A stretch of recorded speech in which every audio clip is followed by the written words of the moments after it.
CC camera লাগা আছে, তাই আপনি ভয় পাচ্ছেন যে কথা ধরে নেবে ছবি সহ। ও তো নষ্ট হয়ে যেতে পারে। পৃথিবী, এই মাটি কত ভিন্ন ধরনের অত্যাধুনিক যন্ত্র তা আপনাকে আমি বুঝাতে অক্ষম। আপনার ছবি সহ কর্ম ধরে রেখেছে। বিচারের মাঠে top top top top top top করে কথা বলবে, সব কর্ম বলে দিবে। আবার এগুলো ছবিতে আসবে, মিসকালা জারাতিন খাইরাইয়ারা মিসকালা জারাতিন শারাইয়ারা, যা কিছু করেছেন বিন্দু মাত্র সব চোখের সামনে চলে আসবে, দেখতে পাবেন পুরো কর্ম। শুধু এই পর্যন্ত নয়, বিচারের মাঠে আপনার একটা হাতে খাতা দেওয়া হবে। খাতা আপনি পাতা উল্টাবেন আর পড়বেন আর বলবেন মালে হাজাল কিতাব লা ইগাদিরু সাগীরাতান ওয়ালা কাবীরা।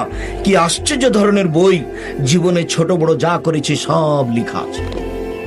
আল্লাহ তাআলা বলছেন আল ইয়াওমা নাখতিমু, আজ আমি তাদের মুখমণ্ডল বন্ধ করে দিয়েছি।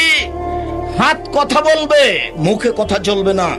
পায়ে বলবে হাত তুমি ঠিক বলেছ। হাত যদি আপনার বিরুদ্ধে কথা বলে তাহলে আপনাকে কেমন লাগবে? পা যদি বলে আপনার বিরুদ্ধে যে তুমি ঠিক বলেছ, তাহলে সব কষ্ট পাবে শুধু আপনার আত্মা।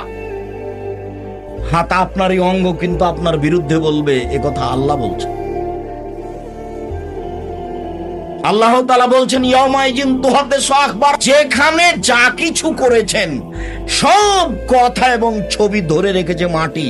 মাটি হচ্ছে অত্যাধুনিক যন্ত্র। আল্লাহর নবী বলছেন ফাত্তাকুদ দুনিয়া ওয়াত্তাকুন নিসা, পৃথিবীর মানুষ দুনিয়া থেকে বেঁচে থাকো, মহিলা থেকে বেঁচে থাকো। মহিলা না হয় বিপজ্জনক বস্তু, বাঁচতে হবে, বাঁচার চেষ্টা করতে হবে, কিন্তু পৃথিবী তো জড় বস্তু, পৃথিবী থেকে বাঁচতে হবে কেন? পৃথিবী সবচেয়ে ভয়াবহ অত্যাধুনিক যন্ত্র।